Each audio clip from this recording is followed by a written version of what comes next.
We are now on to our last talk. So the talk that was in the schedule isn't now happening, the one after this one.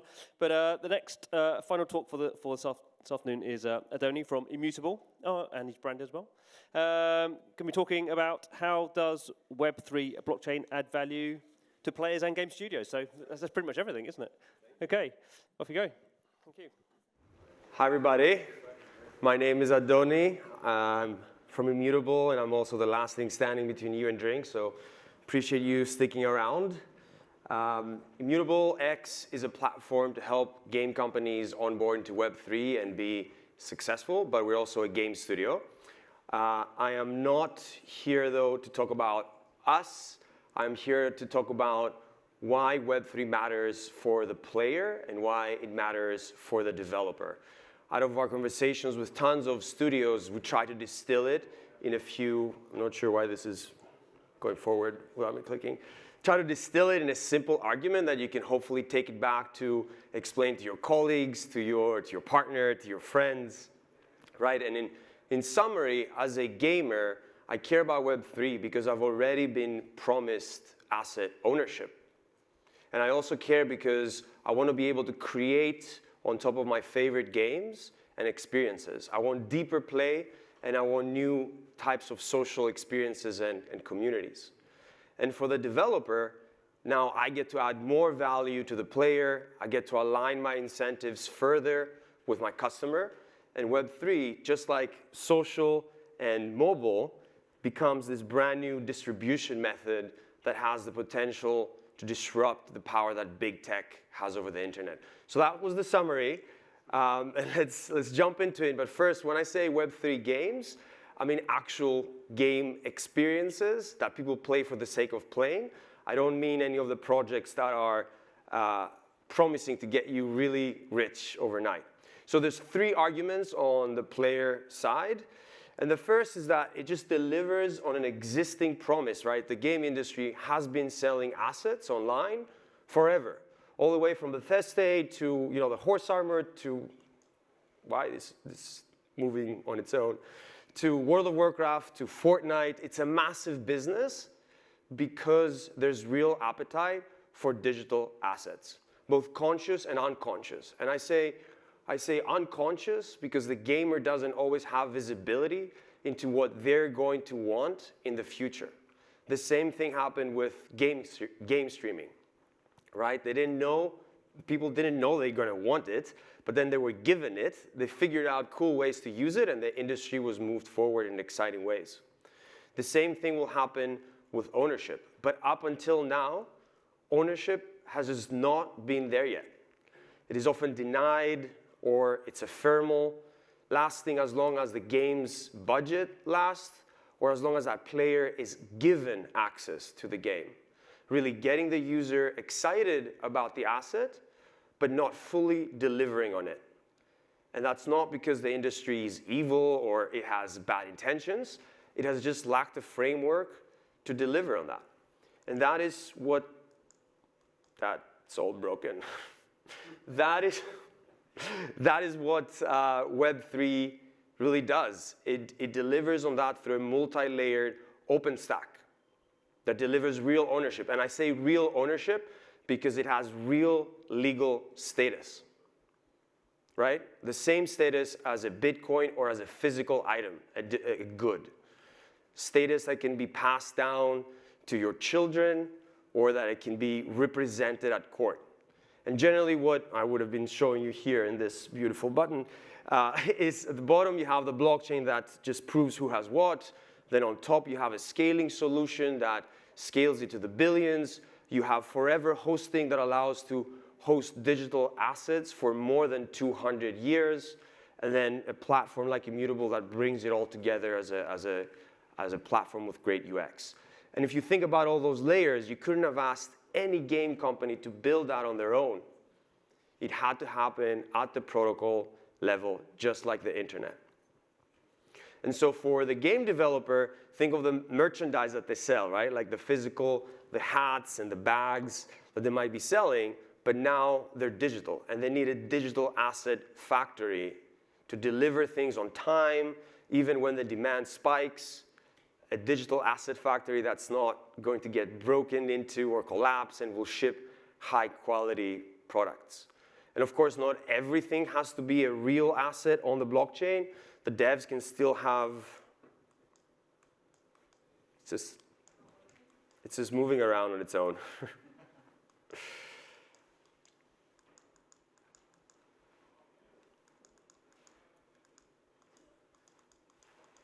Yeah, maybe we kill it and I just talk. Yeah, but as I was saying, you don't need everything to be on the blockchain. You can still have pretend assets on your database as a developer, but increasingly so, as the as the user base gets educated on all of this, they're going to start asking questions, right? Like, okay, you're selling this $20 item to me. What does it mean? What access do I have for how long? Now that the cat is out of the bag, it's very hard to walk backwards. And so that was point number one, real ownership with real status delivered by this new stack. Point number two is equally as exciting. It is the fact that Web3 will open up innovation and user-generated content and creativity for the player base. It's going to open up the game similar to how modding opened up games before. But now it's going to be modding for markets and for assets.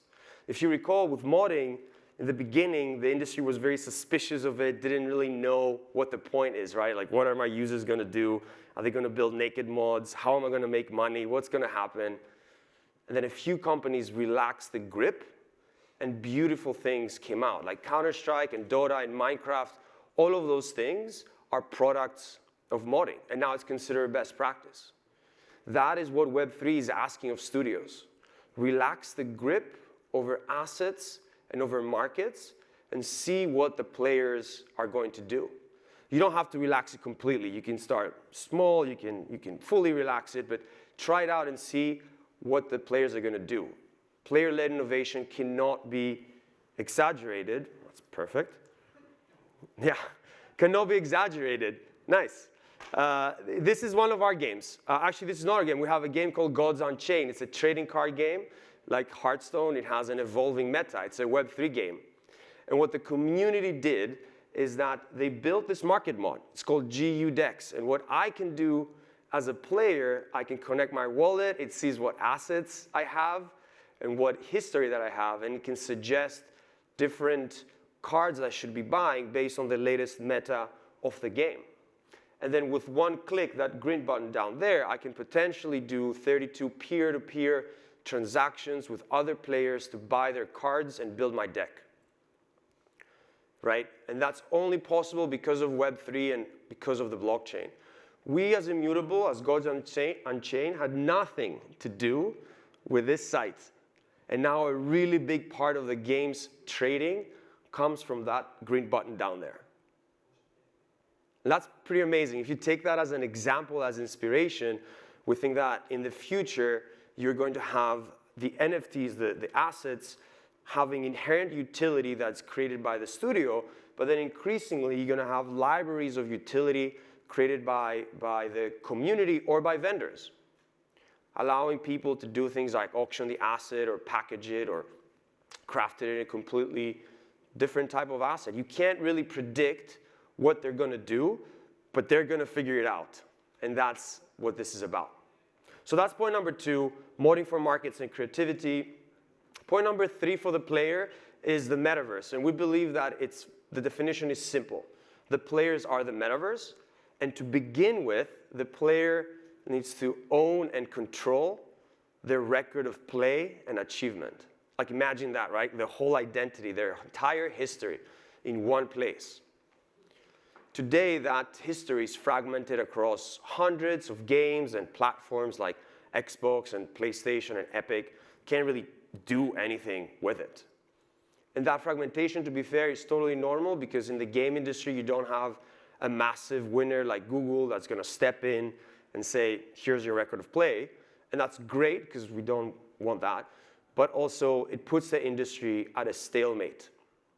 And stalemates like that can only be broken through technology changes at the protocol level, where power is given back to the user, no one company is controlling it, And then you can do interesting things on top. And that's what Web3 does. It breaks the stalemate. It can create this record of play and achievement, this identity. And then we can build to the interesting parts of the metaverse where you have assets living in between games and in between different types of platforms. But if you don't have the foundation, you can't build up to that. So those are the 3 points on the player side. It's real ownership, it's the modding for markets and creativity, and it's this record of play. Now, on the developer side, to us at least, it's pretty obvious that now the developer can add more value to the player and new types of experiences. And taking a step back, can respond to this phase that the game industry has entered, a phase of hyper-consolidation and hyper-competition. You already have half of the world's population playing games, marketing costs and production costs are skyrocketing. You have user acquisition getting harder and harder because of the privacy changes. So it's totally normal to be in that environment. And you have the big tech companies coming in to acquire game companies and their audiences to keep them in their walled gardens. But we believe it's game companies and gaming tech with the blockchain that have the ability to provide these innovative experiences, build the future, and disrupt this power that big tech has over audiences. And again, we believe that the level up that is needed is ownership, because when you can own it, collect it, trade it, it massively improves the player experience.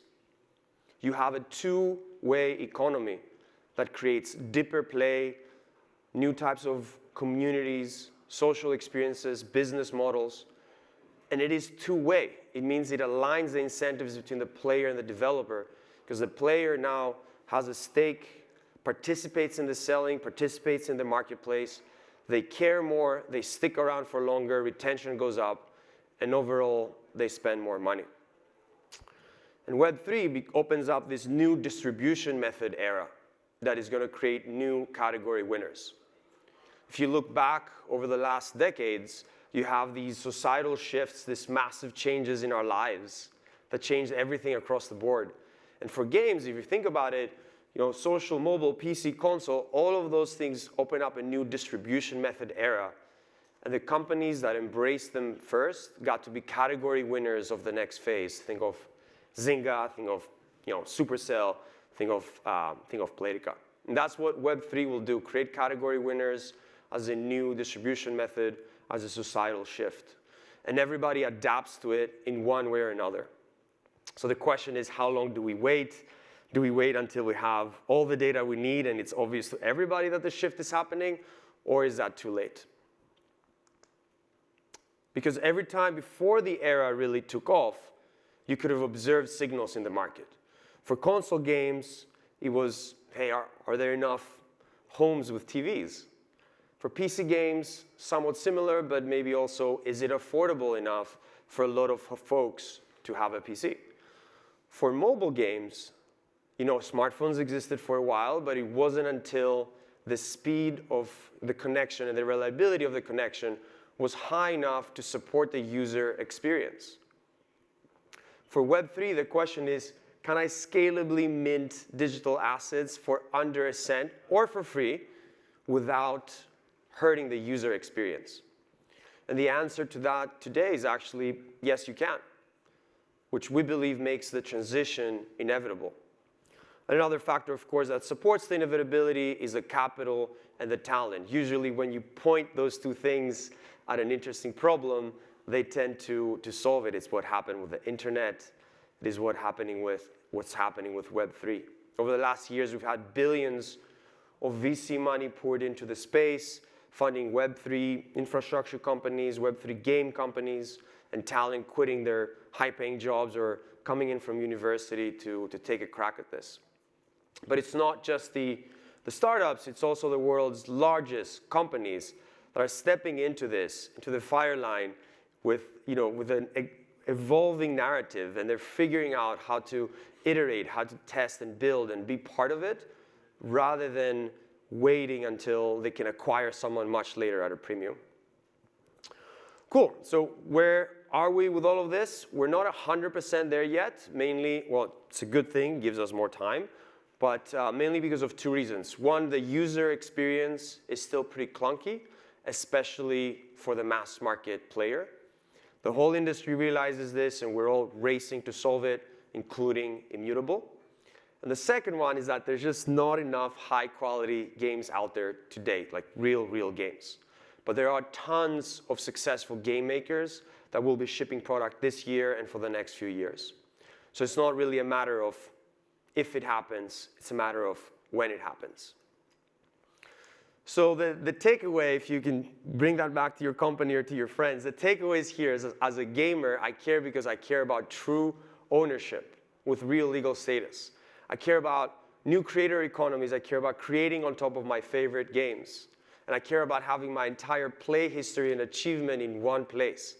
And for the industry, that better aligns incentives. It creates deeper play, community, social experiences. And for the developer, Web3 becomes this brand new distribution method that can disrupt the power that big tech has over all of us, over audiences. And so we believe that now it's the time for devs to be building and learning now that the iron is hot, rather than waiting until it's all mature and it's obvious to everybody that this is the way things are. That's been our experience building games and supporting tons of other developers with our services and our platform. We're 350 people globally. We're company value at 2.5 billion. We are already under the top protocols in actual gaming NFT trading. Tons of developers. You might have heard some like Illuvium and Ember Sword, Undead Blocks. Our own games like Guild of Guardians and Gods Unchained tokens. And of course, tons of investors supporting our ecosystem. So with that, I appreciate you guys. I hope that you enjoyed our point of view. Happy to chat after this. Find me on LinkedIn, email me, or just go on our site and build on us. It's very easy. It's all behind APIs and SDKs. Anyone can build. Thank you.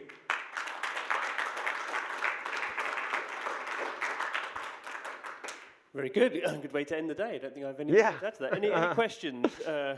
Would that be the best way to end the day? Are there any questions out there, or is everyone? It was so clear. Everybody just got. Everyone's just going to go. Yeah, got that. I think we're all done then. Lovely. Well, thank you very much. Thank you. Thank you, Adoni.